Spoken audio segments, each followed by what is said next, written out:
Welcome to our second mental health conference of this year. We're super excited. Thank you for joining us. We started this initiative at the beginning of the year. We really believe in it. And we held our first conference in December where we got the conversation started about mental health. And it was just the beginning, but it was so successful. We invited 3 clinics, local clinics from Abu Dhabi, who brought psychiatrists and psychologists to speak to us about depression, anxiety, mental health, just awareness in general.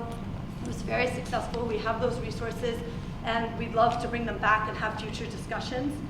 Tonight, we're thrilled to have Darkness into Light, UAE Darkness into Light, an organization to come and get the conversation, continue our conversation.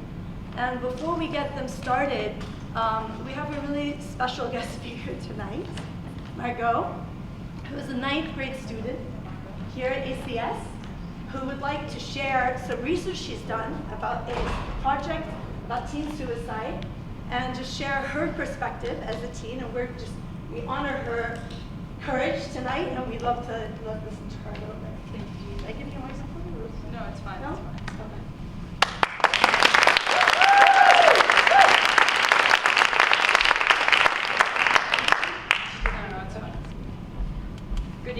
Good evening, everyone. My name is Margot Dudler, and I'm a 9th grade student. In my Global Studies class, as a part of our capstone project, we were asked to choose an issue of global significance to research and design a meaningful, independent civic action project. I am on a mission to raise awareness about teenage suicide. I'm here tonight because I want to bring the voices of teenagers into the room by sharing a personal story and the insights I gained during my research project. In a private, safe, and fantastic school like ACS, most people do not suspect depression, anxiety, and other mental health issues to affect those of us in middle school and high school. However, from personal experience, I can say that our community is not immune to these issues. During my research, I learned that depression, anxiety, and high levels of stress can impact anyone from the age of 10 and higher. Last year, I felt and considered myself depressed. As a 13-year-old, I experienced times when I would feel a loss of interest in daily activities, my sleep schedule would change, I was overly self-critical and felt fatigued, sluggish, and physically drained a lot of the time. These are some common symptoms of depression. However, I was not aware of this and kept telling myself that these feelings would pass. I just had to give it time. I did not talk to any adults or friends about what I was feeling. I thought it was normal. And I have come to learn that many teenagers feel the same way I did, and they do not speak up or talk to a trusted adult. Instead, they become very secretive with their emotions. Untreated mental health issues can lead to many negative outcomes, including self-harm, anorexia, the use of drugs and alcohol, suicidal thoughts, and even suicide. Tragically, teenage suicide occurs around the globe no matter how much we want to avoid it. Teenagers see it as a way to escape pain or suffering. Many times, teenagers don't know how to deal with their emotions and anxiety as they are in a period of their lives that is quite confusing and stressful. In recent years, rates of teenage suicide has risen, and suicide is the second leading cause of death for teenagers. More teenagers and young adults die from suicide than from cancer, heart disease, AIDS, birth defects, stroke, pneumonia, and chronic lung disease combined. I hope this statement brings awareness to how important mental health care is for teens. After months of experiencing depression, ultimately, it was through the support of my family and friends that I was able to get the care I needed. Slowly but surely, I became to play more sports, listen to more music, spend more time outdoors, and I started to feel more like myself. I care a lot about the ACS community, and I do not want other students to feel the same way I felt. I want students to know and understand that they are not alone, and for their families and friends to know the symptoms of depression so they are empowered to help them get the care they need. We can support one another by being on the lookout for emotional or behavior changes, and if depression signs and symptoms continue or begin to interfere with your teen's life or cause you to have any concerns, talk to a doctor or a mental health professional trained to work with these adolescents. I would like to thank the PTA and Darkness into Light for organizing this event and allowing me to share my experience and bring the voice of my peers into this important conversation.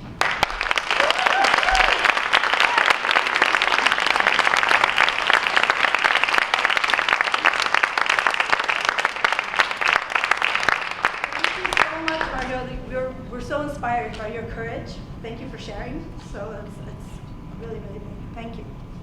Now to introduce our speakers, our guest speakers tonight, Darkness into Light. We'd like to give them a formal introduction. Darkness into Light are a group of volunteers with a passion for advocating positive mental health in Abu Dhabi. They provide free services within the community to help people better understand mental health and how to maintain self-care routines. Their mission is to improve the quality of life for those suffering in darkness through spreading mental health awareness, cultivating community support, identifying accessibility and effective helping services. So tonight, we'd like to welcome Laura Brannan, the Director of Therapeutic Provision for Darkness into Light UAE. Please come up, Laura.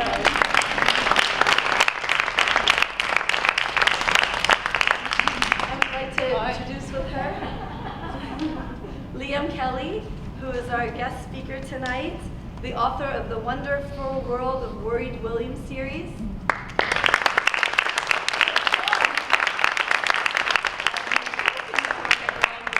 We're going to leave it all to you. So thank you for coming. Thank you for having us. Thank you. Liam will go first.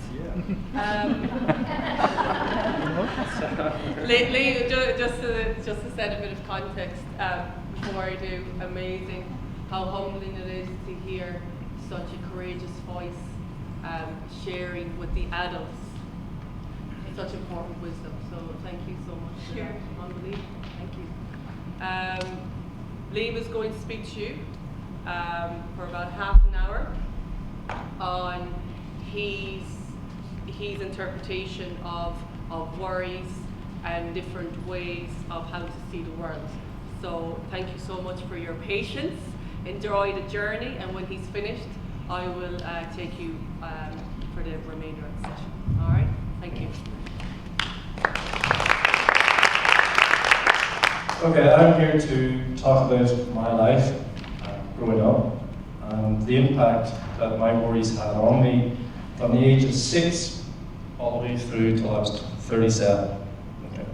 It took me 37 years to finally admit that I was struggling, and I was able to hide it so well.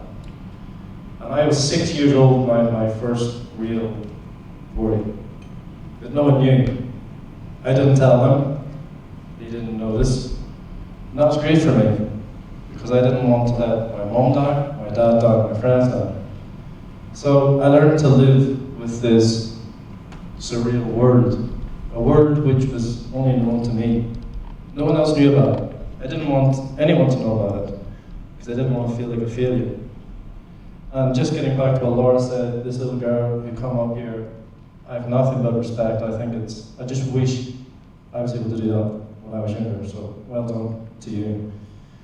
I'm going to talk about my first worry, and you might think it's nothing, but it really, really affected me. And it was just a few laughters in the class.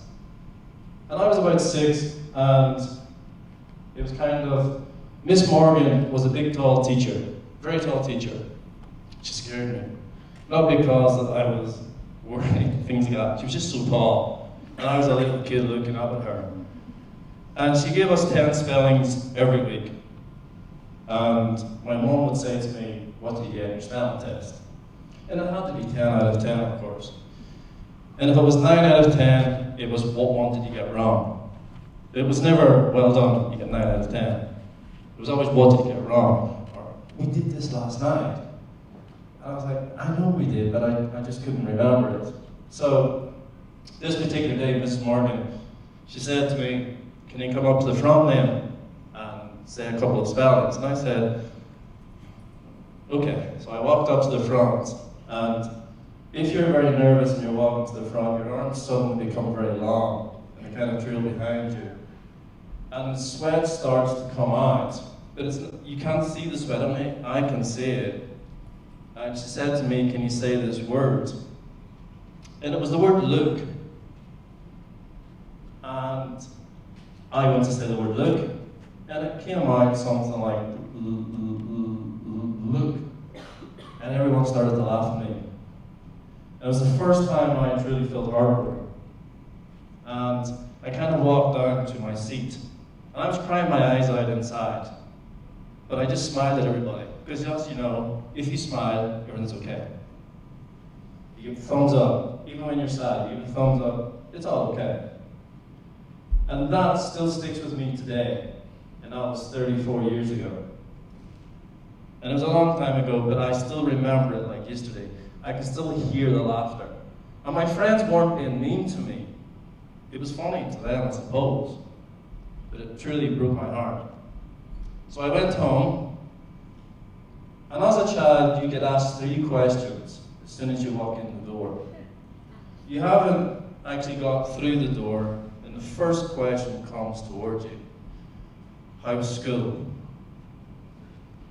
I never knew how to answer that question. How was school? Well, yeah, it was okay. So mom's happy. And then the second question comes, any homework? Yeah, homework. Go and do it. Okay. And then the third question sometimes was a little bit different. It might have been, who'd you play with? Or what happened? I just couldn't answer those questions. So every day when I was walking home, in my head, I began to think of the answers. Because I knew she would ask the same 3 questions. So every day I had them planned. But that day, where people laughed at me when I said, look, I still had to go home with a smile. I still had to say to my mom, yeah, everything's great. Perfect day. Who'd you play with? Oh, everybody. But inside I was broken hearted. And I don't know why I didn't say to my mom, they laughed at me. Was it because I was scared of her shouting at me?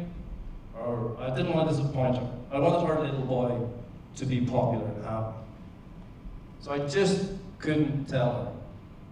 It took me until I was 37 to finally tell her. And she said, why didn't you tell me? I just couldn't. I didn't have the words. And my mom's a fantastic lady, love her to bits. But she didn't know how to talk to me about it. Like, how can you approach a child that you don't know is worried?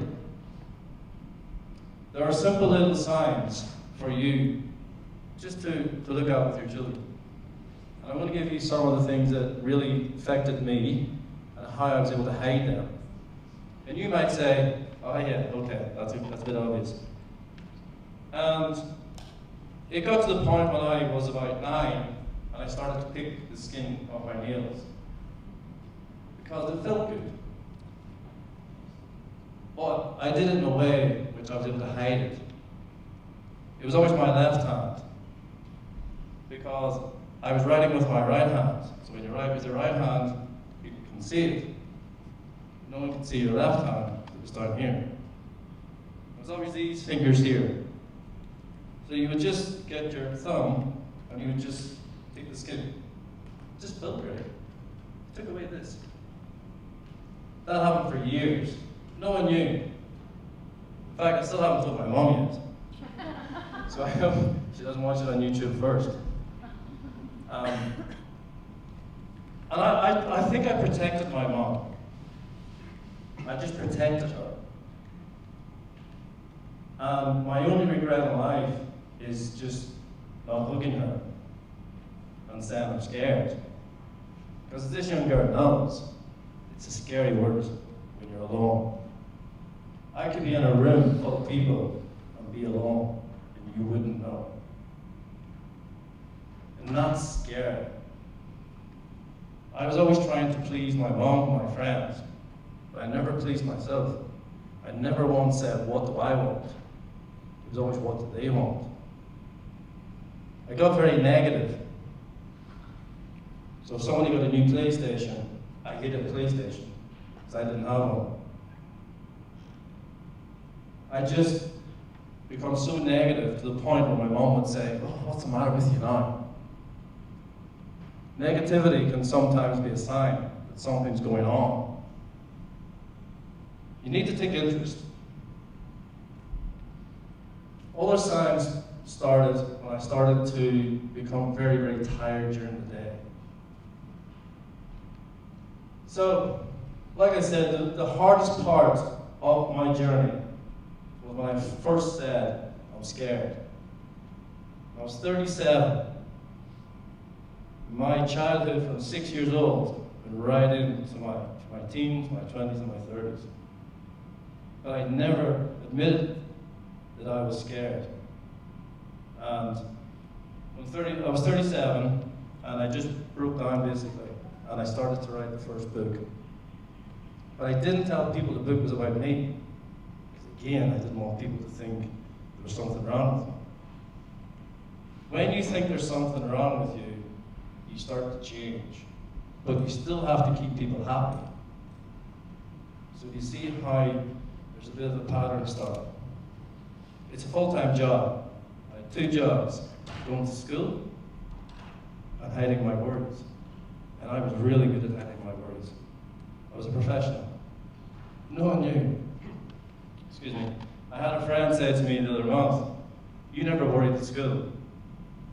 And I knew I did my job well. This was me when I was younger. This is around the time when I start to really worry. And I didn't know really what was happening at this stage. I just knew that in my mind there's something wrong with me. And that's a horrible thing, isn't it? You're 6 years old and you think there's something wrong with you. And you don't know who to talk to. What do I say? Mom, there's something wrong with me. Dad, what's wrong with me? You just kind of get on with it. I grew up in an era where the person who might have been a little bit upset or a little bit having some challenges, they were called a freak. There was something wrong with them. What's wrong with him down the road? Oh, don't get near that boy. So you learn to hide more and more things because you don't want people thinking that about you, and certainly not your friends in school. I've become very tired, excuse me, every day. And I would go to school tired. And you know yourself, whenever you're very tired, you can't perform at your true potential. Then the teacher would notice. And then you got worried that the teacher would tell your mom. And then you were worried that your mom would tell your dad. And you can't hide tiredness. Tiredness is just something you can't hide. So, you go to bed, you're very tired. As soon as you get to bed, your mind starts to wander. And you can't sleep because your whole body's now saying, stop the worry, and it keeps you alert. Then you lie in bed, and you're worrying more. And the next day, you're more tired. And then by the time it comes to a Friday, you're absolutely knackered. Comes Thursday, Friday, you get very emotional. You get very tearful. Somebody would say something to me, and I would just break down. But not in front of them. I would go to the toilet, I would go somewhere else. And I was able to cry inside very well, but I still had to smile. I suddenly started to think about tiredness, and then I wouldn't eat. So I didn't eat. And my mom used to make me really good packed lunches. They were really good. But I never ate them. And whenever I was younger, you were able to put the food in the bin and then say to your mom, "Oh yeah, oh, beautiful." Or the dog got it before you went in the door. And your mom would open your packed lunch, and if it was empty, oh great. So I knew that I was keeping my mom happy. I was always keeping other people happy. My friends, my teachers. Please note the eating pattern. That's a big, big indicator. And when you do notice it, what do you do next? Do you confront it? If you said to me, "Why are you not eating?" I would shut down. I wasn't hungry today. And then my mom would accept that. You really have to connect, empathize. Because if you go in with the big questions, why are you not eating? They're not going to tell you. They're not. Sleeping, how do you really keep on top of the sleeping? When I was younger, there was no iPads. So today I know there's a lot of iPad in use. It's really about giving children tools of how to cope with the worries. And do you want to know what? All I wanted was a hug. That's all I wanted. From mom, from dad. And that is the greatest thing you can do. Just be with them.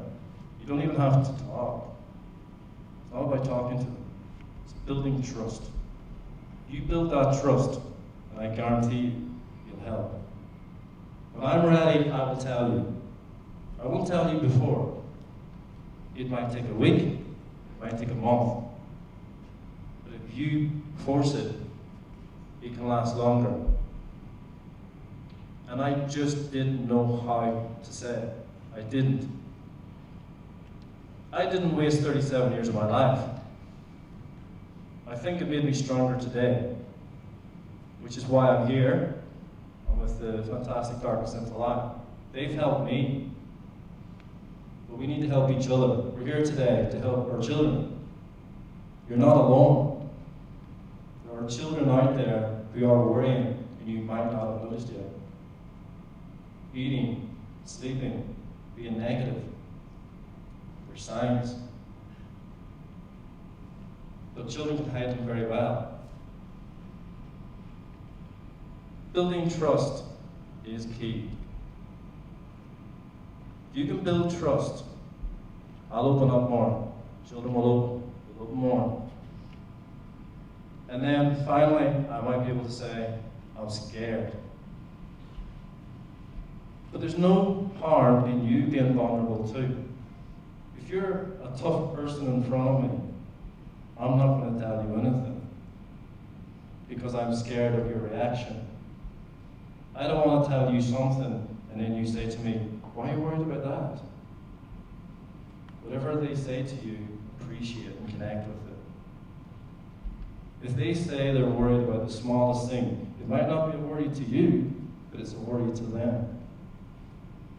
Take it on board, whatever they're worried about.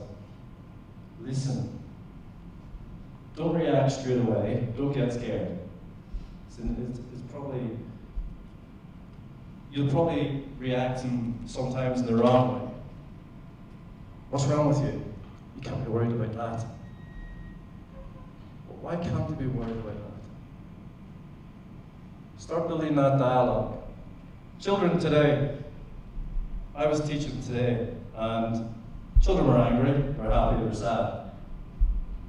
That's all they seemed to know. They didn't know how to say I'm disappointed or scared.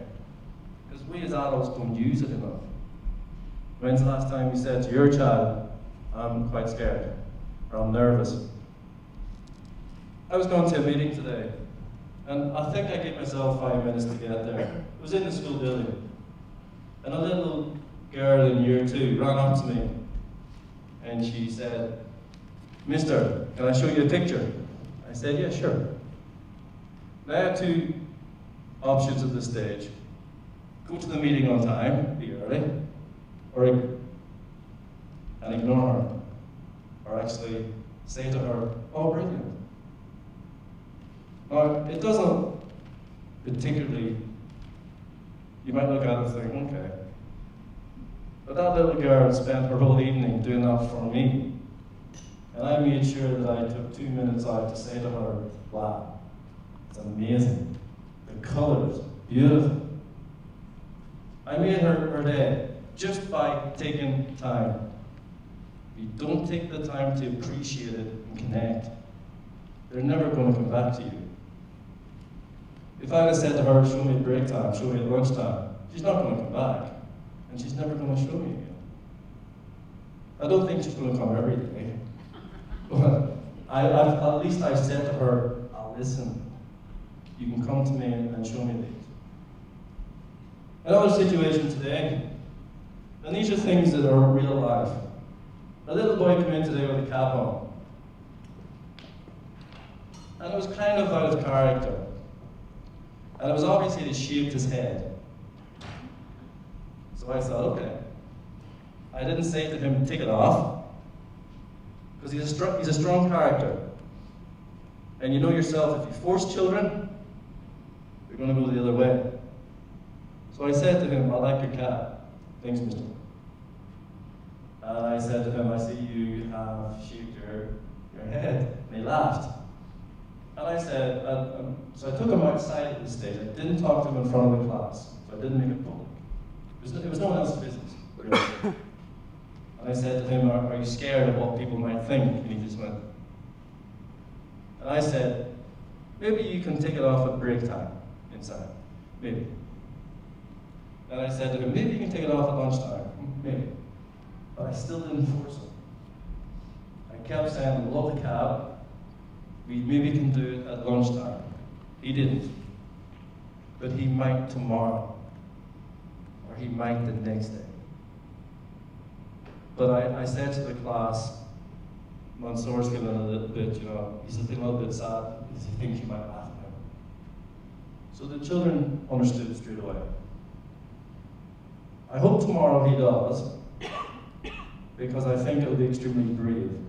And when he does, I'll be the first to say to him, brilliant, love the haircut. And that is how you can connect. If you force a child to do something, you're not going to get anywhere. You're just going to get a battle. And it's generally a battle you won't win. You'll probably end up fighting with each other. Go to your room, and you probably don't speak for 2-3 hours. And then after the 4th hour, you suddenly make up and think, you've wasted 4 hours. That child has not acquired tools to help with that situation. You need to give the children tools. You need to help them. How do they react? If I'd have forced that child, it could have been a different situation. I might have lost him for the whole day. At break time, he bought 2 of his friends a sandwich. He was happy that I had listened to him. Don't force it. Empathize. I knew he was upset as soon as he came in. And for me, he made my day. He didn't take his cap off, but at least he tried. And for me, that was totally amazing. Another thing that I started to do was, I was really good at sports, and I love sports. But one day, I missed a goal. And when you miss a goal, everyone's like, oh, come on. And that just threw me. I never played sport again. It just takes one comment. And I'm very sensitive at this stage. So I suddenly hate football. I suddenly hate sports. But now I've got a problem. My mom will say, why are you not going to sports anymore? So then I have to make up something. Oh, I don't like football, I want to go to this club. So then you start changing clubs. And there's only so many clubs you can change to, really, before your mom starts noticing. And as a mom and a dad, these are some of the things that you might want to look at. Why is my son changing? Why is my daughter changing? When I look back in life, the one thing that stands out for me is my mom and I going for a coffee in a place called Ballymena. And it was just me and her.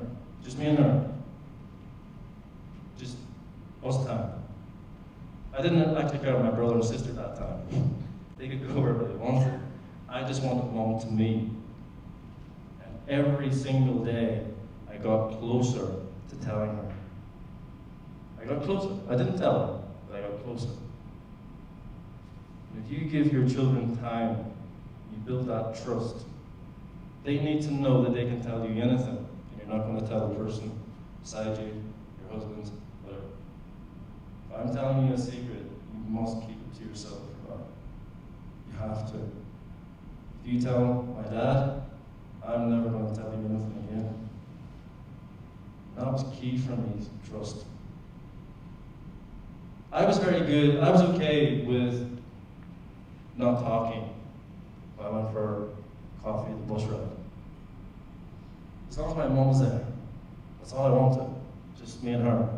Every day was closer. 20s, it was getting closer. And in my 30s, I was so close. And then Worried William come around, and I said to my mum, this book's about me, and the mum's you. And she really got upset. She said to me, you make me out to be a really horrible mum. I said, I'm not. I said, it's a story about my life and how important you were in it. She got upset because she thought she was a bad mom. She's not. She's the opposite. She's an amazing mom. But she just didn't know how to talk to me. It's not her fault, and I don't blame her. I don't blame myself. But it was just them. No one knew how to talk about it. It wasn't good to talk about it. But now we've got so many chances to help our children. There are things in place for us to help. Children are more aware of it. Children are aware of it. So it's not like you can hide the conversation anymore. Children know what it's like to be worried now.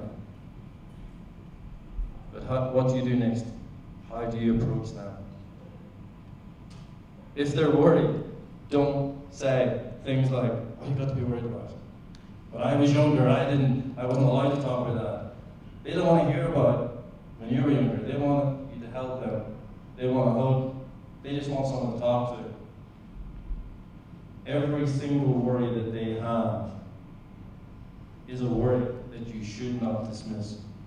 No matter how small you think it is, it's important. No two worries are the same. When I got to my teenage years, and I can totally empathize, it was difficult. It suddenly got a little bit lonelier. But you couldn't be lonely because if you didn't do things with your friends, then people noticed. And I knew my friends better than I knew myself. I knew what food they liked, I knew what football teams they liked, I knew what pop stars they liked, what songs they liked. I put extra food in my packed lunch to give to people to be more popular. But why was I doing that? There was one person who I was neglecting, and that was myself. I just didn't know how to treat it. I didn't know what to do.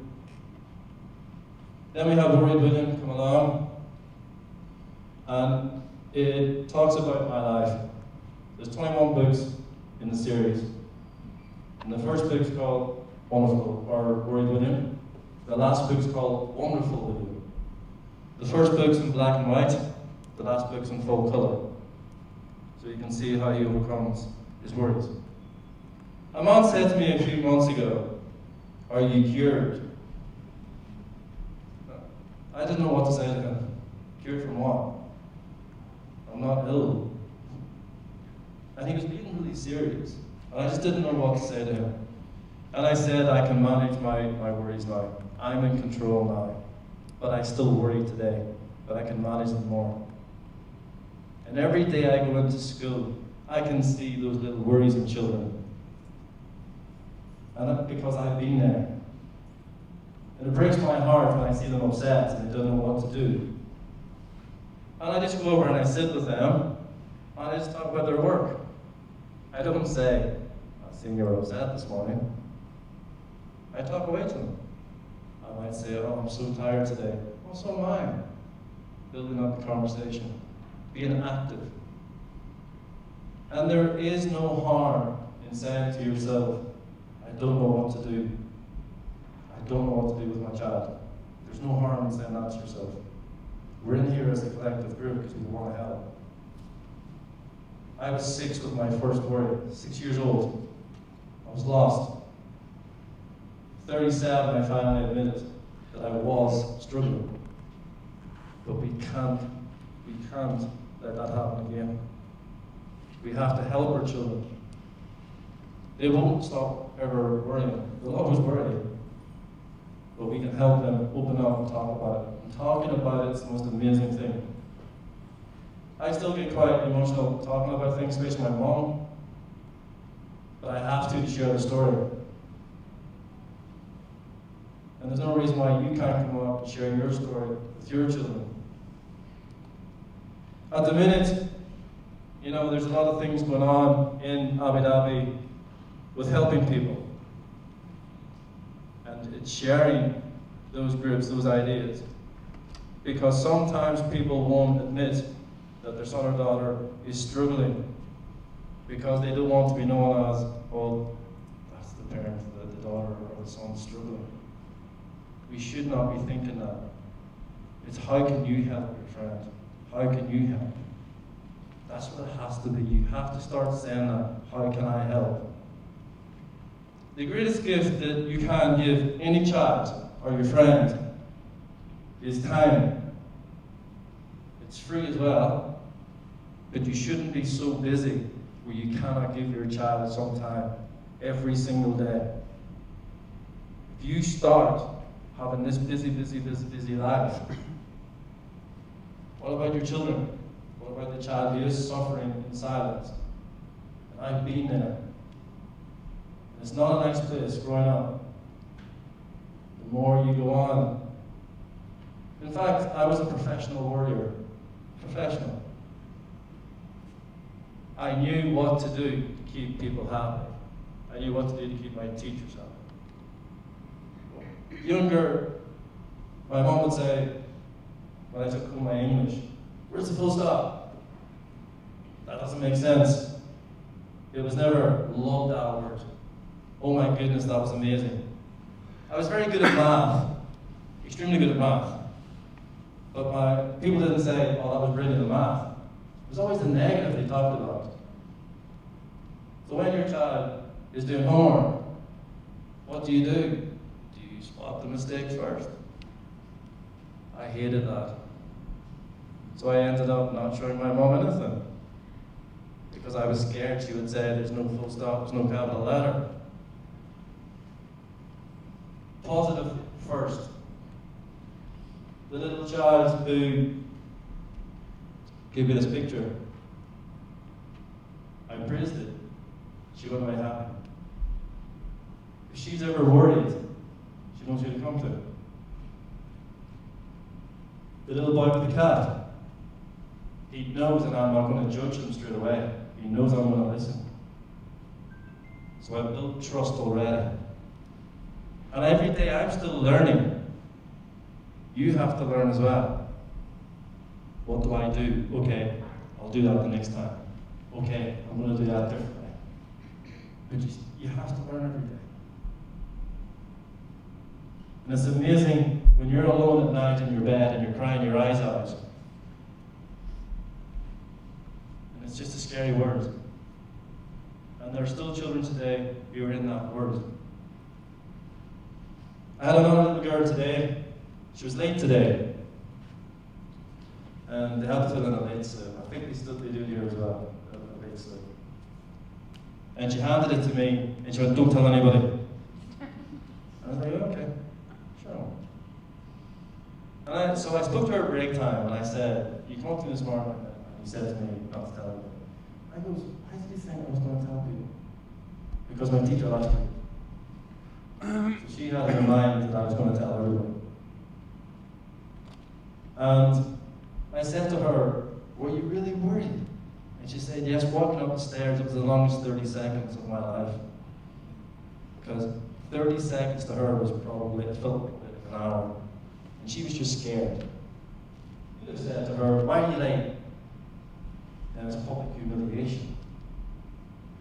I didn't say anything, I said, okay, put it down. So she was talking about it. 30 seconds she spent worrying.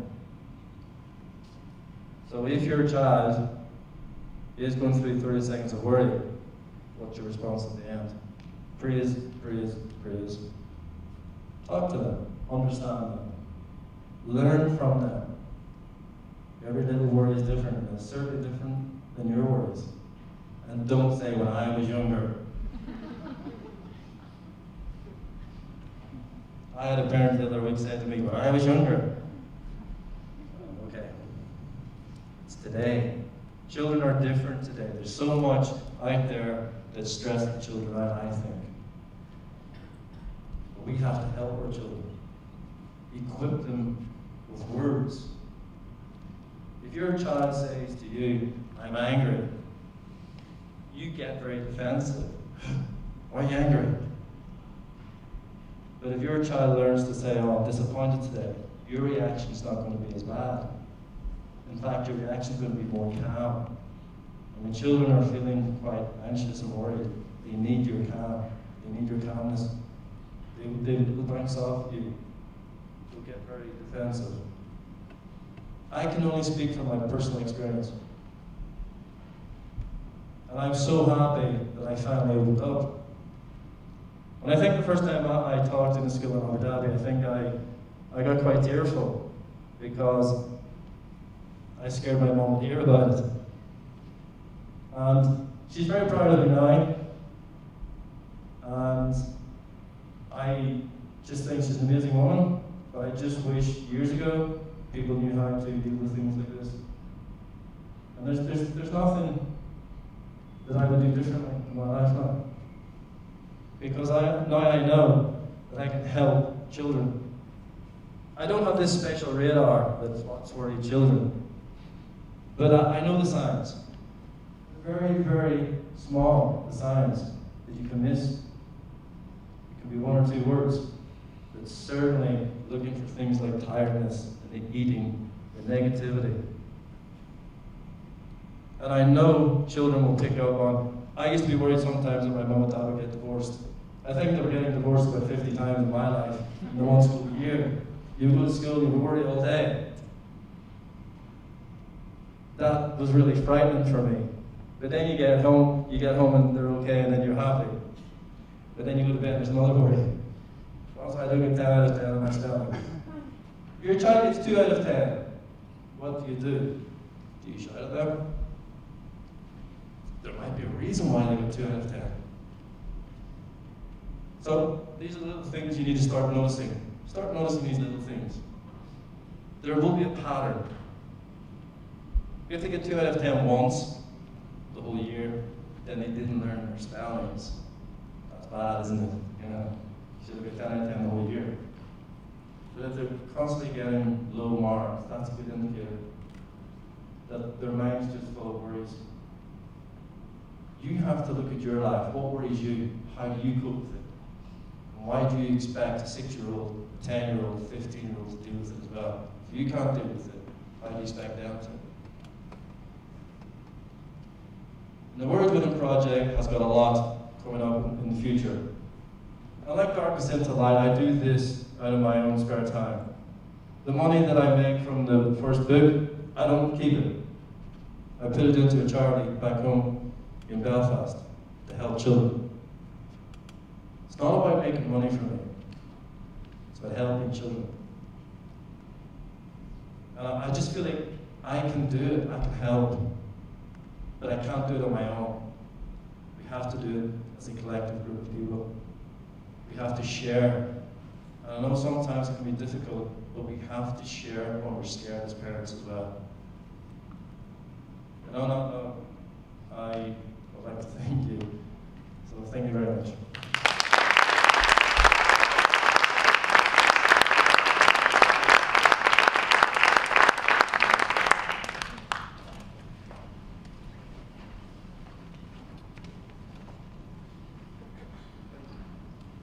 Is anybody else really cold in here?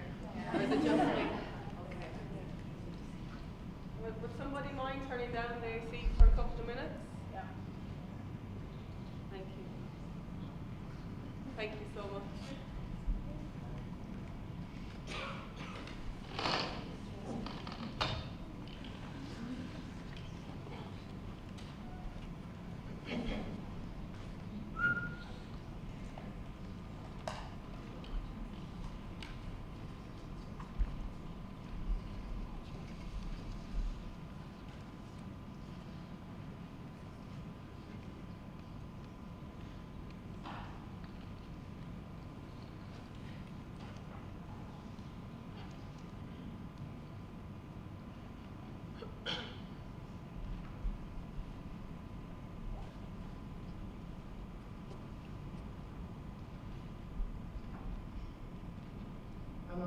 using a mic because my voice is usually very loud.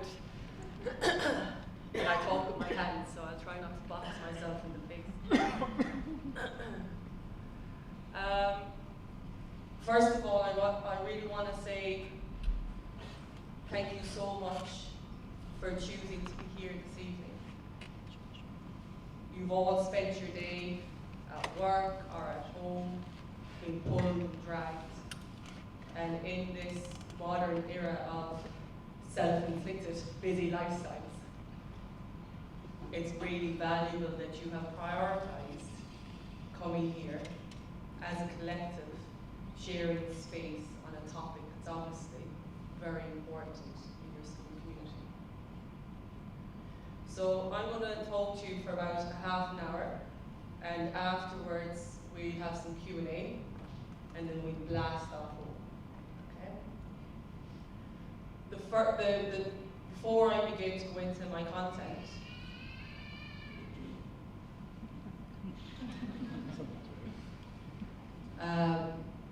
the first thing that you really need to know is that parenting is the most overworked and underappreciated job. Okay? And you are always in a syndrome of guilt because you never know if your decision is going to give you a favorable outcome. And just when you think you've nailed something, it comes back and hits you in the face. Okay?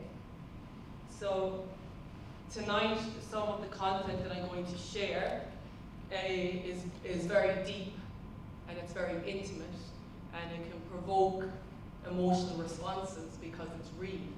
And for some of you in this room, it's already happening to you, and for some others, you know it's happening to other people. The reason why I'm doing this is so we can have a shared experience, so you can leave tonight with something of value, whether it be a nugget of information, whether it be some inspiration or motivation to make changes in your life, whatever it is. But it's about getting the most of our time together because we have a very limited time together. I honor you all completely. Okay? I'm not crazy enough to be a parent, so respect. Okay? So I honor you all completely, so there's no judgment here at all. This is instead a safe space to take ownership of what's going right with ourselves and our home life and what are areas that need to develop. Because fundamentally we're here to improve the areas in our lives that are causing disharmony at home. So I might use the slides, I might not. We'll see what the crack is. So yeah, so this is the first one. Okay. So this represents in picture format what I shared about you guys having the toughest job in the world. Okay? And nobody gave you a rule book of how to be a parent. Okay? So it is moment by moment, figuring out, foraging, learning. Throughout the night, when I say you, it's interchangeable. It is mental health for kids, for adults. It's all the same. Irrespective of whether you're 2 or 52, we are all humans responding to the same experience to varying degrees. So when I say you, it's everybody together.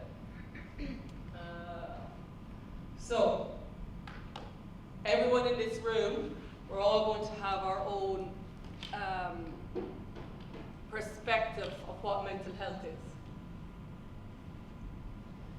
Just for the lols, would anybody like to share their definition of mental health?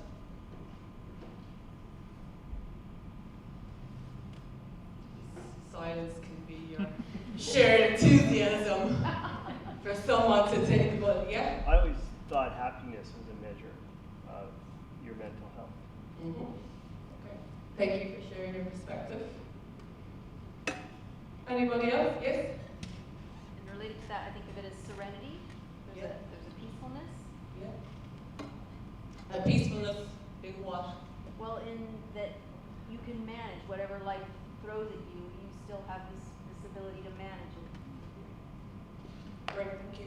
Anybody else? Yeah? Good self-esteem. Good self-esteem. What self-esteem?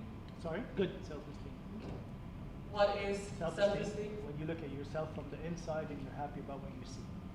Amazing, thank you. Thank you for sharing. Anybody else? Okay, so we're all in agreement. We don't have one universal definition. Yeah? We all have our own unique perspective of what mental health is to us, and to varying degrees, we have similar themes.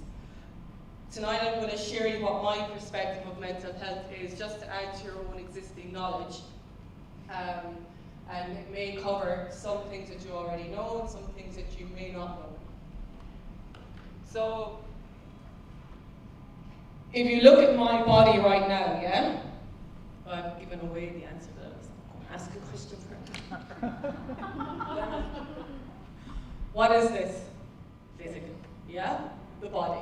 Can we all agree that I am protein, energy, bit of electricity? Can we all agree? Yeah, a physical body having a human experience. Everything I can see, my fingers, my arms, my legs, I can see, we can all see. But there's also what's going on in the inside, okay? And there's 4 fundamental categories of the human experience, or you could call it human essence, okay? For people with very advanced knowledge, you know that there's more than 4 categories, but if you can stay humble with me, we have a time limit, and I just want to get out as quickly and as effectively as possible the basic key concepts. So within the human essence, if you look at the first category, you can call it psychological. And this, for me, is where you're acquiring language to relate to yourself and the world around you, specifically your self-talk, that inner voice. Is that self-talk dominant in negative speech, where you are your own bully? Or is your inner language positive, where you are your best friend?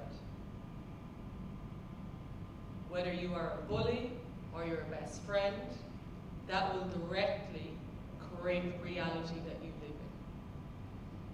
That's essentially the psychological aspect. The physical aspect is the movement. How much do I honor this body? What do I put into it? How do I look after it? How do I go, oh my God, I can stand, I can see, I can hug, I can touch, I can hold, wow, how do I look after this? This is not about picking up heavy stuff and putting it down at the gym. Now that's your jam, that's amazing, okay? But that's not what it's about. It's about honoring the body. You then have the emotional component, which is essentially how emotionally stable are you? Or how emotionally unstable are you and how well do you hide it? Okay? It's understanding that your mood affects your behavior. And the last component is the spiritual component. And this is broken into 2 parts. The first part is, how do I connect to myself? Do I love and honor myself? Do I accept myself completely as I am? And then the second part is, how do I connect with the intelligence that I can see in the external world outside of me? And what is this intelligence? I can see all of you. Wow. I can see nature. Or some people might call it source, or God, or Buddha, or Jesus, or lamb chops, can't keep up. The only thing that matters is you have your own words to describe what you can clearly see. Life. How well do you connect with that? Within these 4 components, they all have their own needs, and for sure some of the components will overlap. If your needs in each component are nourished, your entire essence will be in ease. You will be in harmony, you will be connected to happiness, serenity, all the good stuff that's already been shared. If one or all, usually, of the components are depleted for long enough, then your human essence goes into a state of dis-ease. And within some models of understanding, that would be called mental illness, unwellness, dysfunction, disorder, but ultimately it is your quality of life is not, it's not the way you know it should be.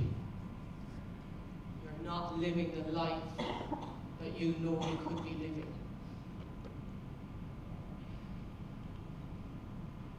Very straightforward, isn't it? So, if you just even take a moment in your own mind and ask yourself, based on this model, how well am I at providing myself my own needs?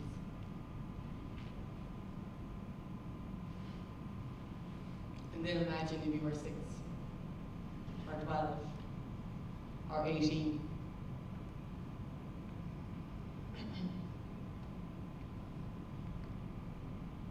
We won't go into that for a moment. So, in your life, you are providing so much for your children. Are there any locals here? Anyone born here? No? Okay. So everybody in this room has left their home country, has left their familiarity, has left family, has left attachments to come here to create a better life for the family that you're in. And wow, how incredible is that? And you work either in paid employment or in other ways to give the best for your children. So you put them to an incredible school like ACS, you get them the latest Nikes, you're bringing them here, you're paying serious money even to go to the cinema. How expensive is the cinema these days? Unless Tuesday 2 for 1 if you're in that. Anyways, aside from that public announcement. In so many areas, you're giving, you're meeting the needs of your children. But based on the model that I just showed you, are you meeting the needs in those areas? And if you are, amazing. And if you aren't, that's amazing too. Because now you're starting to become a little bit more aware of areas that you can develop. And again, just in your own mind, just take a moment. What is working at home? Because there's more things working at home that aren't. But it's the 3, 4, 5 things that are not working. Dismiss the value of everything that is.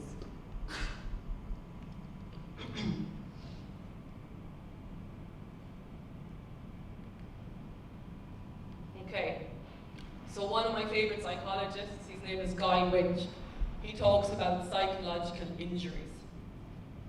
And you could also use the term mental illness, disease, whatever it is, but I actually like psychological injuries because it's more relevant, because we're very good at talking about physical injuries, and when we have a physical injury, we know exactly what to do. Step 1, we try and resolve it ourselves with best practice. If I cut my knee, I'm going to get a band-aid, I'm going to the first aid, I'm going to know exactly what to do. And if I don't know what to do, I'm going to reach out for help. When you contrast that to a psychological injury, it's a very separate process, a very different process.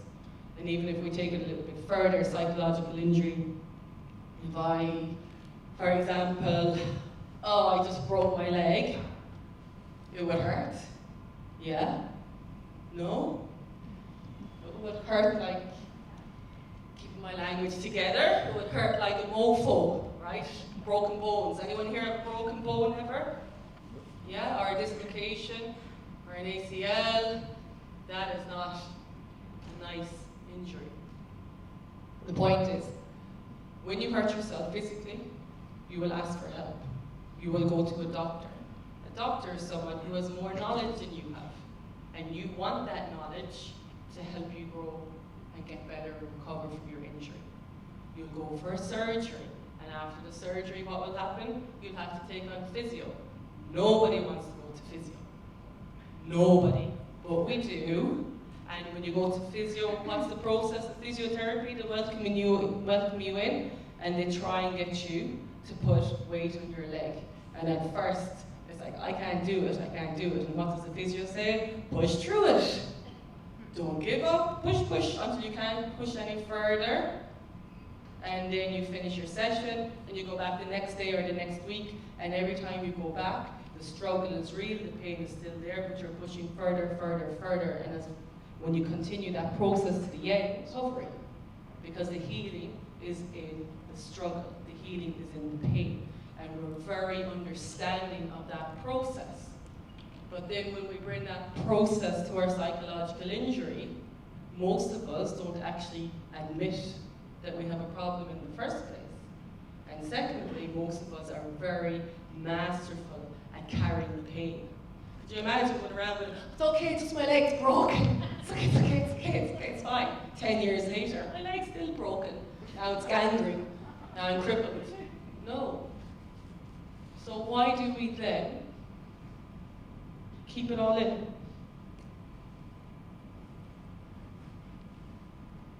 Let's throw that actually onto the floor. Anyone want to take a stab at that? Yeah. It's the stigma of being judged. Yeah. What does being judged mean? I'll get back to you one second. What does being judged mean? Viewed as being less than what you want to be, or that you're disappointed, as Liam was saying before, that you're a disappointment to people, that you're not living up to what people expect of you. Yeah. Thank you for sharing. Yes, young man. I said it's a sign of weakness, certainly, from my background. Yeah. Based on your conditioning at home or in your society, yeah? Is that what I'm hearing? Yes, Yeah. right. All right, great, thank you. There was another lady with a hand up? Yeah, what she said. I tell us in your own words. Go on. I just believe that society has the stigma around mental health, the fact that we have to be not necessarily perfect, but an image, the whole image of what people expect you to be instead of what we actually are, and it's scary if, right? Like, don't cry. You tell your children that from when they're little, whether they're boy or girl, but you should be able to cry, and you should be able to show emotion and who you are. So I think just that whole, how we deal with it makes people uncomfortable, and we shouldn't be uncomfortable. Thank you for sharing. And you're right, we've all grown up in a time that the dominant perspective in society as part of our programming and our training is to say nothing. Because we don't want to be judged, or we want to wear this badge of honor, nothing bothers me, everybody else is a mess. But I'm so brave and strong, and I can fix it, and I'm reliable, and so forth and so forth. And here's one of the elements that connects us all in this room, even though we're all at different ages and different backgrounds. All of us went to school without ever learning who we are and why it's so important. We never had classes on how to self-heal when our crush doesn't fancy us. We never got any classes on how to cope when mom and dad are arguing at home, or how to heal and grieve the loss of a pet or a loved one, or how to understand self-esteem or compassion or any of those things. None of it. Did somebody have curriculum on that when they were growing up? No. So to varying degrees, all of us in this room are some way broken, or we're working from a top-down approach where our struggle got so painful that we had to unlearn our maladaptive coping mechanisms, unlearn our responses, so we get a blank slate and then we choose the responses we want to use in a healthy, effective way. So we're working from a top-down approach. So if that's what we're doing, what's happening to the kids, because in schools, all around, not all around the world, in a lot of countries, our kids are not getting the curriculum, the exposure that they need. And for sure, within schools, like I'm based in Albertine Academy. That's where my grateful paid hobby is, and I get to work as a school counsellor there, and I get to learn every day from the wisest people on earth, kids. Cute. And within all our schools, we have wonderful professionals. We've got school counsellors, you've got 3 school counsellors, including your superstar back there. Okay, you've got parents, Ray, who's organised this, I'm sure with other people as well. So within every school, within every environment, there's really amazing people who want to help, but still, we're very small. Would that be fair to say? We're very small. So if you as parents aren't educating your kids on how to be themselves, how to use self-esteem, how to enhance their happiness, and all of these other things, where are they going to learn it?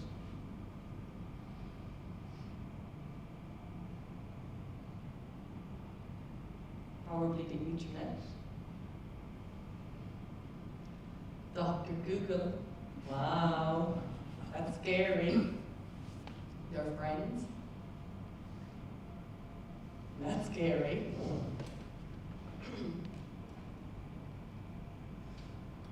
Just something to think about. Okay, the whole point of the conversation today is I don't have a magic wand, and we do only have a short time. Everything I'm saying to you, I simply just want to provoke your own thought, provoke your own self-awareness, to get you asking yourself some exploratory questions. Okay? You'll definitely be provoked. So, no, don't want to use that. Okay. So, the psychological injuries that Guy Winch talks about, exactly what are they? It is rejection, loneliness, negative self-talk, rumination, which is overthinking, like chewing on the same thing, fixated thoughts, obsessiveness. All of these injuries that are internal, nobody else can see. You will only know somebody is carrying a psychological injury in 2 ways. 1, it's become so overwhelming that they've broken down, or 2, because they're showing you. And even within them showing you, there's 2 ways. 1, they'll show you, but then deny it, because they're wearing a badge of honor. Or 2, they'll show you because they're receptive and ready for help. So here are some very simple symptoms of a psychological injury in terms of the verbal statements.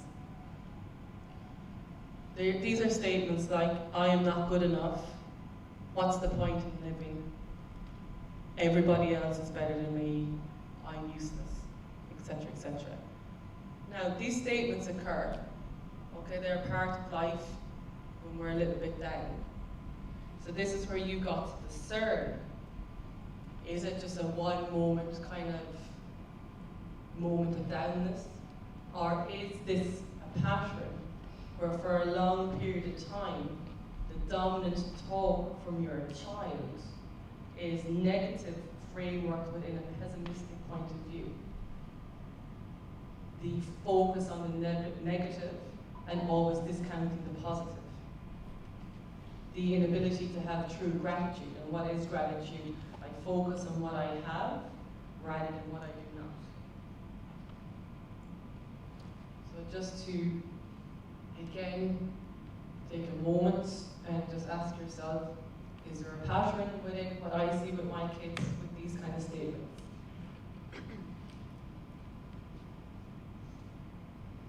So if you have a psychological injury for a long period of time, you're going to have what Guy Winch again he calls emotional bleeding. And for me, I actually really like this because it brings you back to, do you remember when you were pregnant? Yeah? And as a dad, do you remember the first time you found out, wow, I'm gonna have a kid? And unless it was an accident and you got over it, you know, eventually you get over it, you're really excited to varying degrees, okay? But there is this, wow, mom, dad, look what we're creating. Wow, wow, wow. And then after 9 months, pew, out here she pops, and you're like, oh my goodness. And then you start the process of bringing the kid home and nappies, it goes all the way up to the back. Do you remember those ones? And they'd be yellow or they'd be green or they'd be, oh, you could smell them all the way outside. And then you remember them taking their first steps. And one of the coolest things that I see with my nieces and nephews is, and you'll remember it, where they put a structured sentence together where you actually see rationale. Do you remember that time where they could actually respond in a coherent way? Okay, and it's incredible. And then life develops and and now they are the age that they are. Okay, and for most of us, the question is, what's happened? Because at one time, there was harmony and there was unconditional love and everybody enjoyed being around each other. Most people at home are allergic to each other at the moment. Don't really admit it, but we are, okay?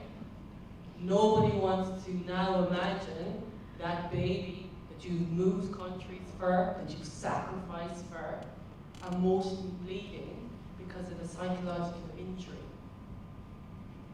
Like the thought of that alone is enough to shock the system. So what are signs of emotional bleeding? One of the biggest ones there is an overreaction to a disproportionate, or an overreaction to a stimulus in terms of a very simple stimulus and there's a disappropriate. Is that a word, disappropriate?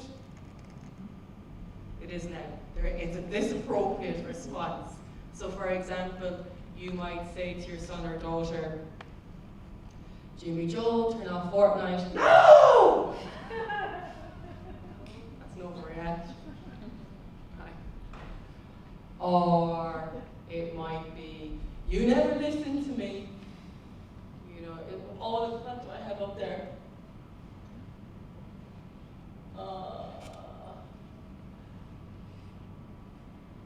Yeah, my favorite one's the overreaction. Do these relate to you? Yeah? Now again, of course, these are very normal human experiences and we all have them every now and then. Again, you just have to discern the difference between, is it a once-off out of character or is it a pattern? Okay? These symptoms are often so misunderstood and redirected towards the label of hormones, puberty. And because we label it as such, we dismiss it as, oh, it's a phase, they'll grow out of it, even though 10 years later it's in puberty, that's just a phase. No, it's not. And look, for sure we're all going through, at different ages, you're all going through a different chemistry, different neurophysiology, where there are chemical changes and various degrees and levels of different substances in the body. But that is completely different to a child having dominating patterns of these types of behaviors. And aside from the overreaction, the most important one there is the loss of ability to connect to the inner healer, which is, can a child self-soothe when they are triggered, when they find themselves in an uncomfortable environment, when they are ultimately distressed? Can they self-soothe? Do they know how to self-soothe? Do they know how to use their technology, their inner intelligence to hurt them? And then do they also know how to access the external environment, whether it be through hobbies, a therapist, football, music, art, yoga, sound healing, whatever it might be? Do they know how to access the internal technology and the external environment to create a healing modality that will enable them to overcome what they're going through? And here's the kicker. You do ask yourself the same question. How connected am I to my inner healer? On a scale from 0 to 10? Probably from 0 to 3. I noticed a couple of people here who would be between 8 and 10. Well, they're on less than one hand. The rest of you, a piece of love. Okay. So, oh yeah, the question there again. Just take a moment when you're think about your kids. How does your child bleed emotionally?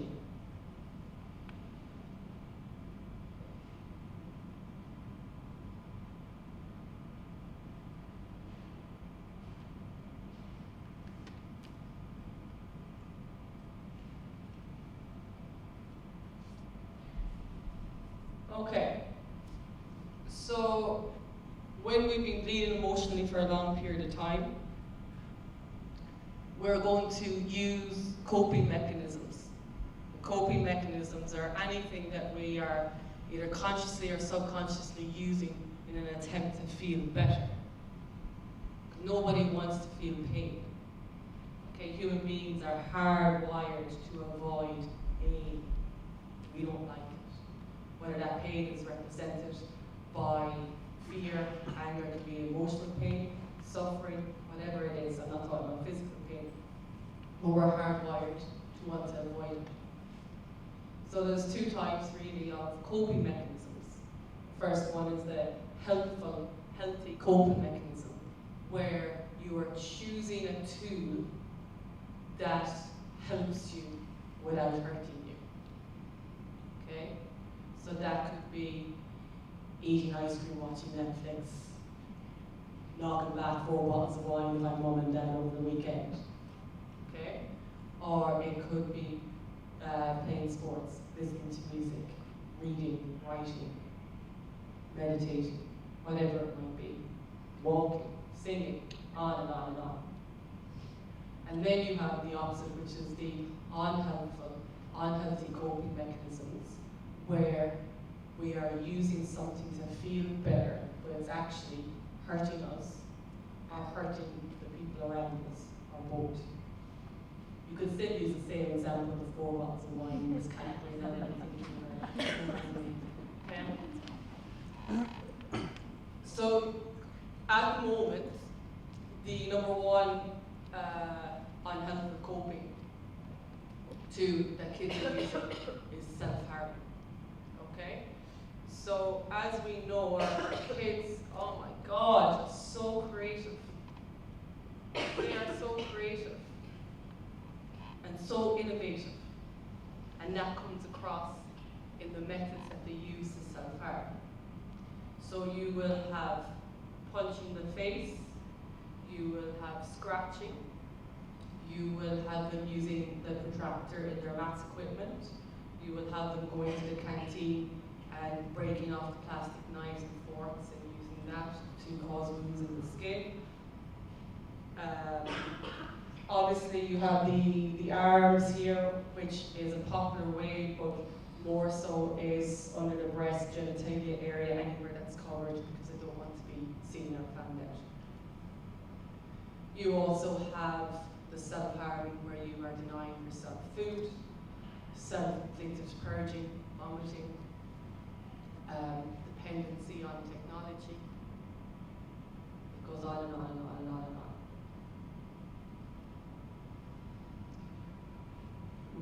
We know that, and we know the prevalent research, irrespective of whether it's a biomedical model or holistic model or whatever, the statistics across every framework of knowledge roughly say 1 in 5 children self-harm, have tried it once, or know somebody who is. So I don't know your class size in ACS. How many do you have in the class? In a grade, 22. 29? 24? That's interesting. 20 per class. So, in the classroom. So if we know 1 in 5 is self-harming, has tried it once, or know someone who does, then the maths are very clear.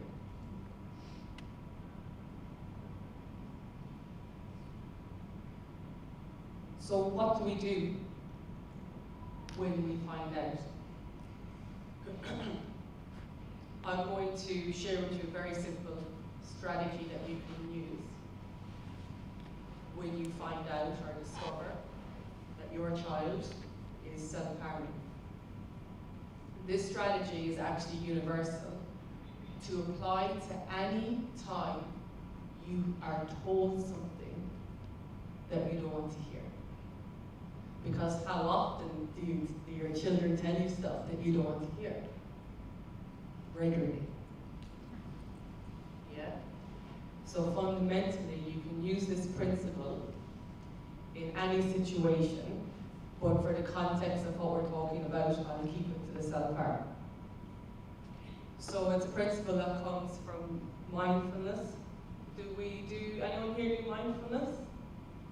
Or non-violent communication, or verbal judo? Heartfulness, it is? Oh my God, check out verbal judo, it's awesome. Amazing. It's absolutely amazing. But anyways, back to the strategy.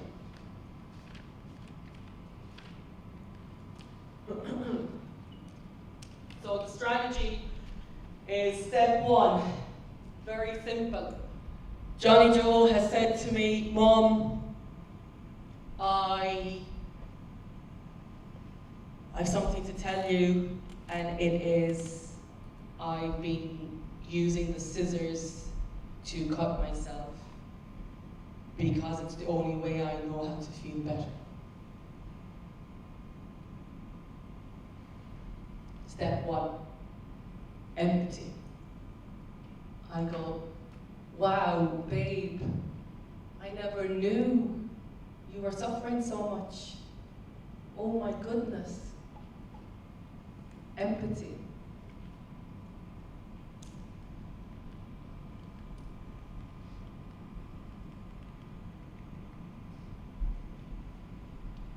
Empathy is recognizing the experience of somebody else. Step 2, acknowledgement of their pain. And this is where, babe, oh my goodness, I acknowledge your pain. I have no idea or understanding how it must be for you, but because this is important to you, it's important to me. I'm acknowledging the pain.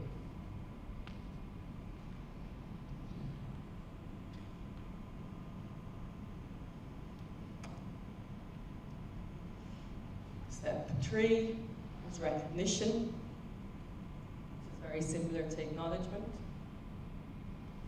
And then step 4 is creating a plan together. And it's, I don't know what to do. But because I am mom or dad, I am going to reach out to somebody who has more knowledge than me, and I'm going to use that knowledge to help you overcome what you're going through. Or maybe I do have the knowledge already, and I go, well, here's what we're going to do. That's the last step.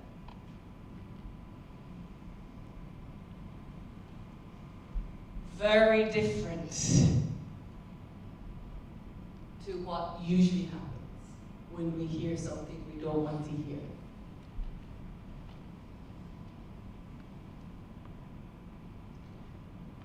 When we come from a place of mindfulness and we use those steps, we're instantly taken back to when little baby was in the belly and that child up the back and they're napping and they're crawling and the recognition of their words, and it instantly brings us back to the human.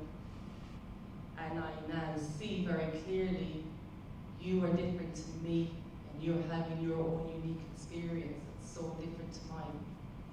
And I'm not here to judge it. I'm here to help you, because that's my role as the adult. Because when I become a parent, I've asked for you to come into my life to enhance my life, so we can add value to each other. And when you remind yourself of that, you're always coming from a place of love.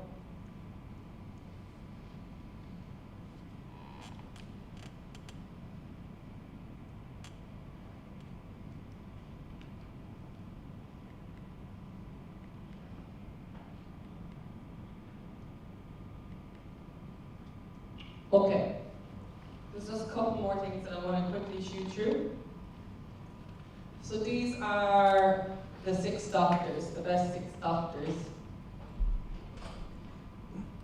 that you can use. Over the course of a week, 7 days, if you add up how many hours every time, sorry, I still don't know. How many hours in a week? Don't worry, I think this is the 11th school that we've done and no one ever. 154? How much? 168. Thank you so much. Genius. Okay. 168 hours in the week. How many hours are dedicated to these 6 doctors? Yeah. When I look over 5 days, I know that the time is dominated by school, study, or whatever else is going on at home, eating, sleeping, technology, hobbies, etc., etc. So out of the 168 hours, how much exposure do your children receive? How many hours in a month? Really, I'm really going for it here now. Come on, young man, what's 168 by 4? Like. Give us a rough. 2, 4, 6, 8. Less than 800, about 800 hours-ish. So then if you look at the month of 800 hours-ish, and you're asking yourself the same question, and then over the course of 12 months, you're starting to see a lot of time wasted on shite that doesn't matter. And particularly on stuff that is not adding to the quality of the mental health of your kids. There's 2 extra ones that I put in. The first one is family time. Now this one is hard, especially if you've become allergic to your spouse and your kids. I get that. This is hard, so there's extra grafting and work to be done there. Okay.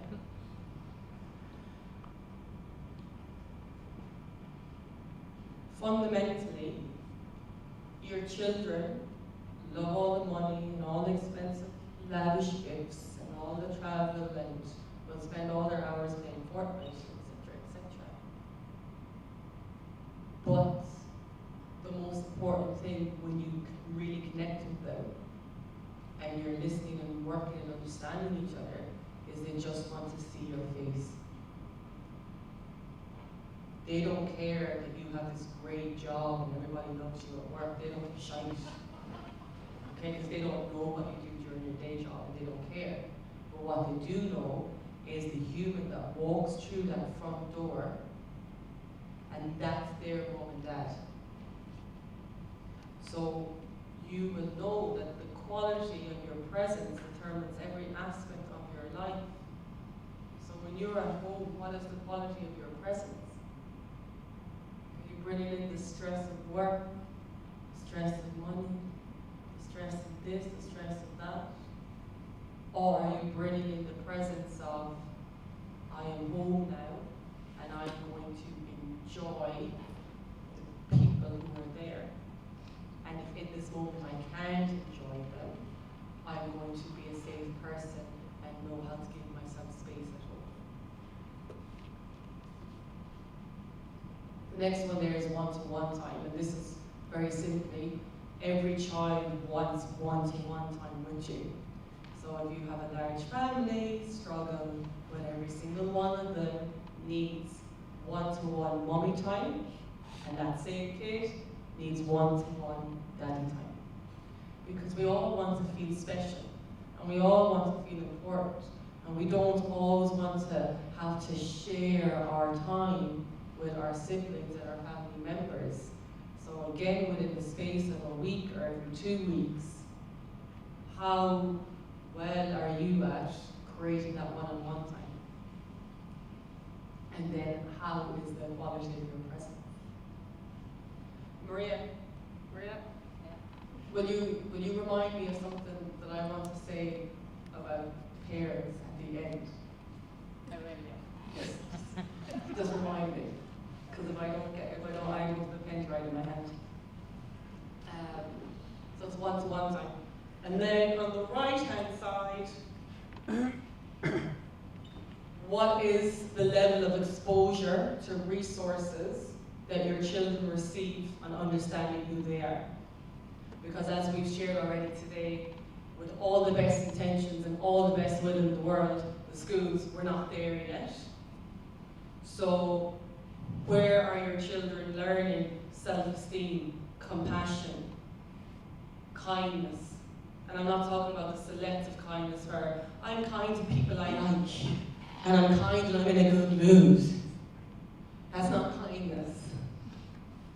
Okay? Your measurement of kindness is how kind are you to someone who will give you nothing in return? How kind are you to the very difficult person that's at work? That's a measurement of your kindness, that you keep your nature irrespective of the nature that you're engaging with. Things like that. Who are they getting this knowledge from? Are they engaged in mind-body activities, yoga, energy work, mind work, and that might not be particularly your jam, and that's fine. It might be too hoofy, cool, whatever, but what's your version of it? What's the version that you decided as mom or dad fits into my model of thinking? And within that framework, I want my son or daughter to be accessing resources there to help them grow and develop in the way that I believe in. 800 hours a month. The last thing is a very simple, tangible way that you can help your kids. It's called an emotional first aid box. We all know physical first aid box, they're usually green, they say first aid kit. You open it up and there's all these cool things inside. It's like stationery, we all love stationery, especially if you're a teacher. And it's the same in a first aid box, so like loads of cool stuff that you want to play with. And the idea is that you create an emotional first aid kit. So every item in this kit has a specific intention for a desired outcome. So for example, this particular one has here, so these chocolates are there. So the intention for the chocolates is these chocolates are going to make me feel good in times of the stress, or if my boyfriend is giving me a hard time, or if my mother's telling me what to do, or whatever. You have the items that you need in the box. You have a book, your blanket, your journal, whatever it is. And these are very simple, cost-effective ways to role modeling, at the very least, reaching out for help when you have a psychological injury. As we shared earlier on, the dominant response is to not admit it. So we use avoidance, denial, suppression, repression, all of that stuff. And this also, the first aid box, is something that you can do together as a family. You know, you can be in Spindy's getting the wine for your box.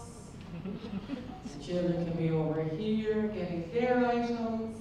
And it's something that you're doing together to role model, this is what we're going to do as a family. As mom, I have my box, and in it is a post-it, I wrote a positive affirmation, a mantra that says, for example, everything in life is temporary, even your troubles.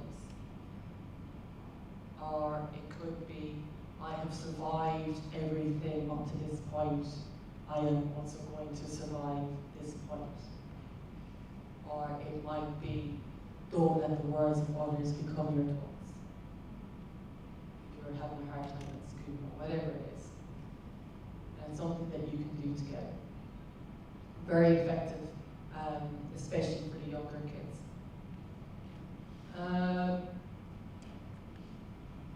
Oh, yeah, this one, essential oils. Anyone here into essential oils? Yeah? Nice lady. Okay, last thing is, everything is going to be okay, yeah? Okay, and how do we know everything is going to be okay? Exactly. See how I primed? We got some listening ears. Everything is temporary, everything will pass. You have survived everything. And even in the development of your children, when they got sick for the first time, or when you accidentally dropped them and they didn't break, you know, like what at those moments? What has happened? You have survived, you've pushed through, you've grown, you've learned, and you've overcome it. And that same sequence is going to apply when you discover something about your child that they need help. Okay? I've remembered Maria. Thanks, Max. For your kids, there's so many resources in Abu Dhabi. We have amazing psychologists. You have the light workers of Abu Dhabi, which are an incredible group of people who have a wide range of modalities. We have the Body Tree Studio. There's so many people, organizations that you can reach out to help grow your knowledge and your learning in certain areas. And we have a support list here with all the people that we're aware of that we would consider competent and trustworthy. The crucial thing though is, if you have a worry about your child, severe or whatever, the best way to get the most effective solution is if you decide to prioritize your self-care first. Because as we've already shown tonight, most of us are between 0 and 3 on our ability to connect with our inner healer. So if you are not prioritizing your own mental health, how then can you be giving the highest and best care to your child when they come to you when they're suffering? Can't do it. Because you're going to be tired, you're going to be stressed, there's going to be ego involved, there's going to be so many things going on. And underlining that, because a lot of us are very resistant to that idea, is you are teaching your child that they are enough. You are teaching your child that they are important, that they are lovable, that they deserve to be happy. And if you're not buying into those same beliefs, your message becomes so inauthentic that subconsciously you are being counterproductive to the message that you're trying to train them in. Because if you are being incongruent, if your actions don't follow your words, they pick it up.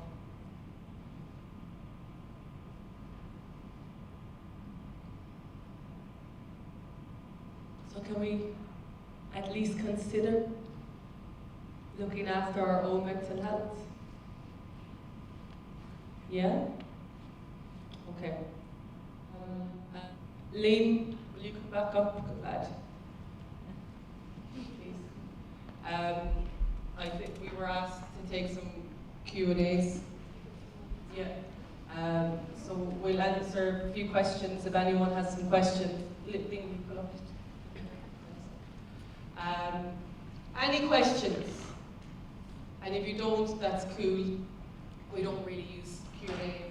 We never do Q&A actually, but because Rhea is just mind-blowing. Was that the name of the student? I'd be leaving too. I was listening to you for 2 hours. But if anybody wishes to stay and have a question, now's your chance. Or would you like to share a perspective? Doesn't have to be a question. Yeah? Yeah, I'd like to ask a question. Where is the line now? Go on.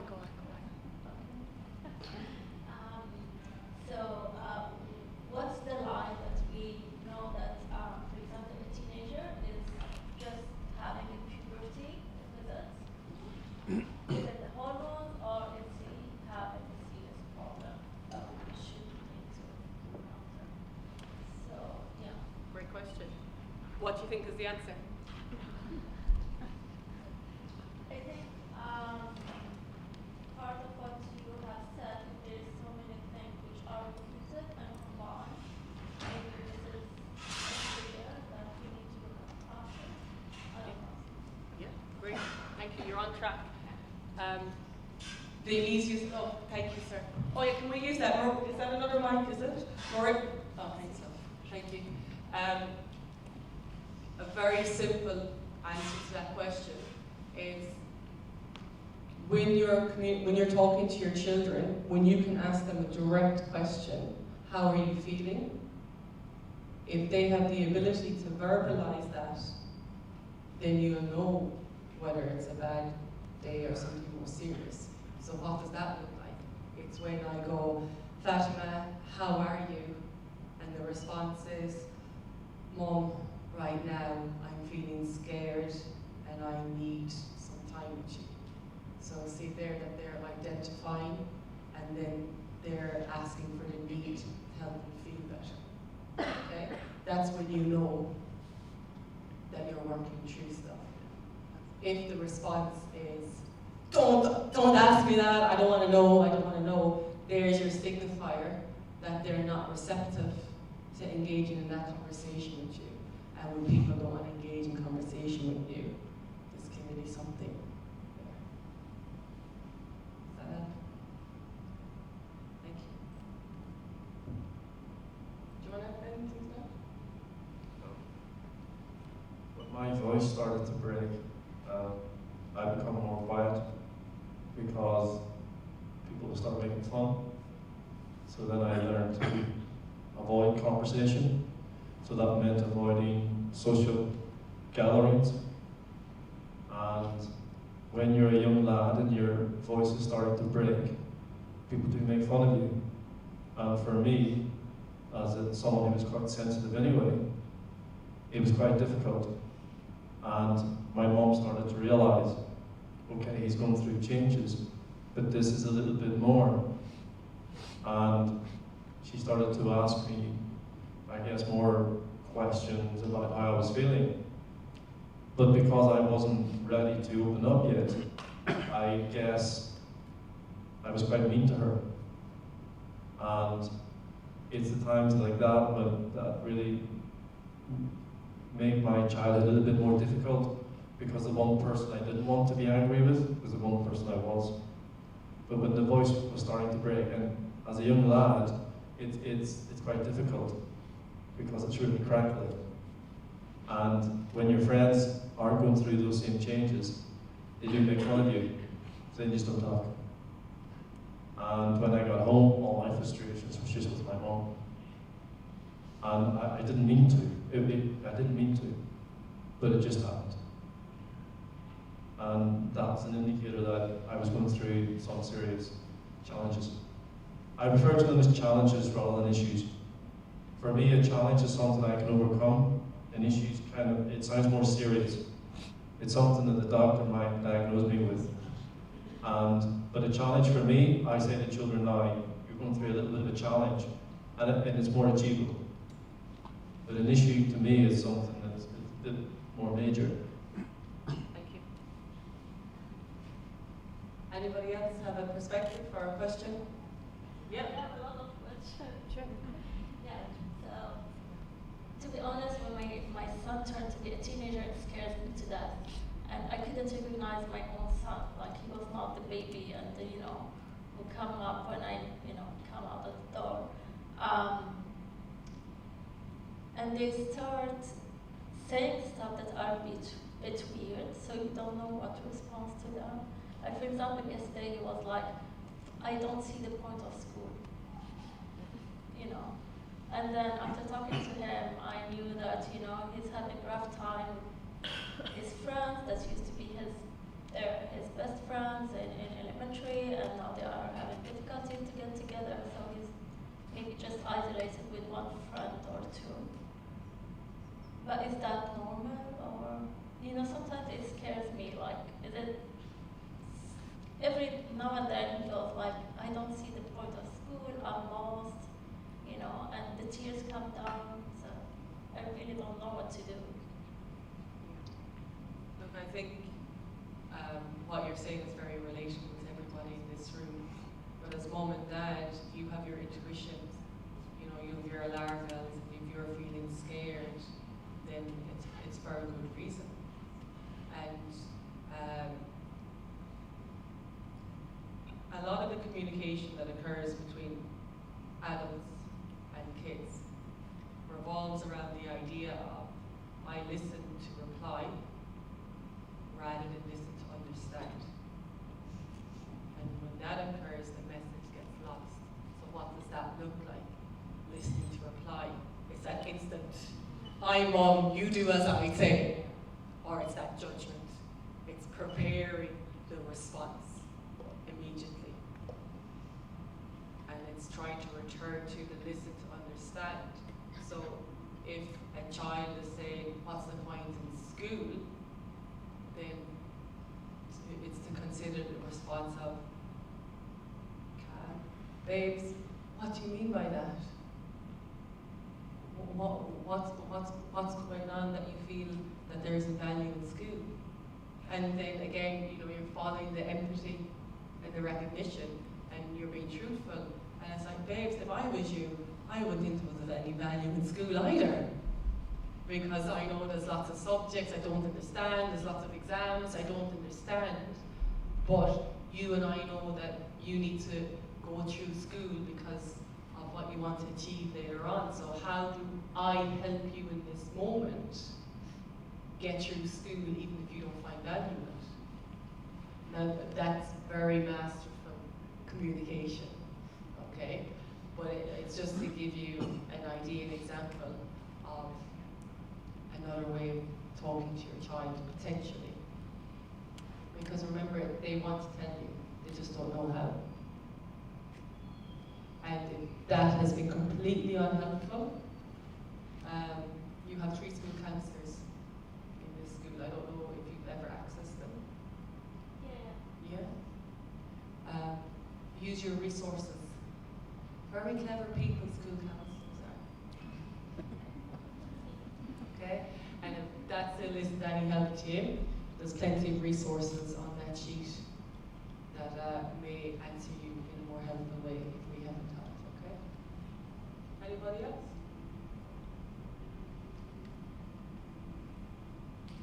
Okay, thank you so much for your patience tonight. It's just so humbling to share space in a community where we're here to exchange information, to share knowledge, so we can work together to find better ways of overcoming the issues in our school community. And I don't know if you have parent-to-parent support groups, or if you meet regularly to discuss these issues that you're all going through. And if you don't, start, because look we've been doing this since September. We've been to schools where there was 2 people and they were married to each other. Right? Okay? So when you contrast that to here, look at all of you. Wow, wow, wow, you know, all have knowledge that you can share, tips, strategies that you can learn from. So I'd be really advising you to utilize the strength that you have. And you don't have to know each other, you don't even have to like each other, but, right? If you're really committed to learning new ways of helping your kids, you could create a group once a week, once a fortnight that meets to discuss and share. If you are forming a group, try and get some meals in there from a different perspective, because it is important. Because you have questions about your son, and no disrespect to the ladies, but you don't really know what it feels like to be a young lad growing up. If you can't get a meal, give me a shout. I'll try and help. Okay. That's enough from us. Thank you so much for being amazing. Thank you so much.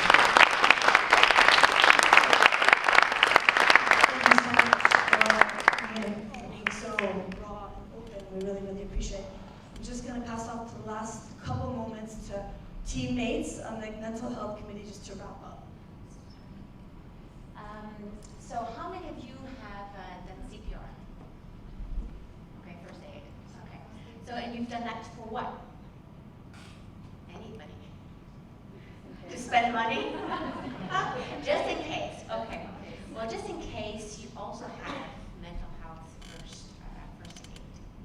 And this is critical. So it's a 2-day program. Before it was not available in the UAE. People had been flown in from the UK. But now it is available at Lighthouse Arabia in Dubai. So it's a 2-day program. I'm not here I don't work for them. I actually took this program. And it is very enlightening because as a parent, a spouse, a sister, brother, a co-worker, there is nothing more terrifying than thinking somebody might be on suicide watch.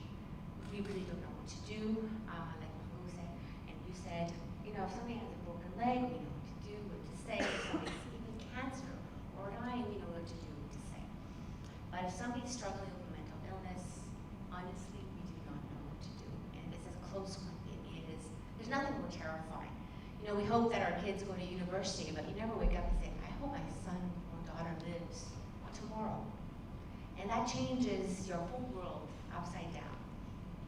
So this course really helps anybody. So it helps identify the early warning signs. And like physical illness, the earlier we find these signs, the easier it is to treat, or the better the outcome. It helps you to communicate. Because when you're scared, you're not performing at your top potential. And you know, often we blame our children, or you know, like our child is in a report card, you know, he should sleep more, he should eat breakfast. It's like, oh my God, you know, that's not the problem with my child. And so it just provides you with the tools in the toolbox to help. And to be that trusted person that they call, that they reach out to. And what they really want is the trust. To know that they can tell you anything, that you will not be judgmental. And boy, is it hard not to be judgmental. It's hard to sit in your fence and say these wonderful sentences, and to be empathetic and compassionate, but we have to, for the lives of our children. And it's, you know, it just provides you with the tools. So this is a program that is available for anybody that's interested. You also have a huge amount of resources there. And I think that's, yes. So other thing, love your children. If they want to hug them. Okay, 20 seconds is what they say. They love that physical touch. And sometimes I don't have time. No. Hug them. They want to be loved. Okay? And this is, we have to remember that this is something that happens to them. Okay, I'm going to end soon. I know you're all wanting to go. I'm speaking. I'm going to go home and hug my kids. Hug your kids, please. And you have to realize that this is a brick that hit them on the head. It could hit your husband, it could hit whatever. If somebody has cancer, if somebody has pneumonia, if somebody breaks their leg, it's not their fault. Something happened to them. This is the same thing. They didn't want this. And sometimes they don't want to tell you because they look at their life and say, my life is so great, I have a wonderful family. How can I feel so bad? I can't feel so bad. I can't hurt my mom. I can't hurt my father. So there are tools there.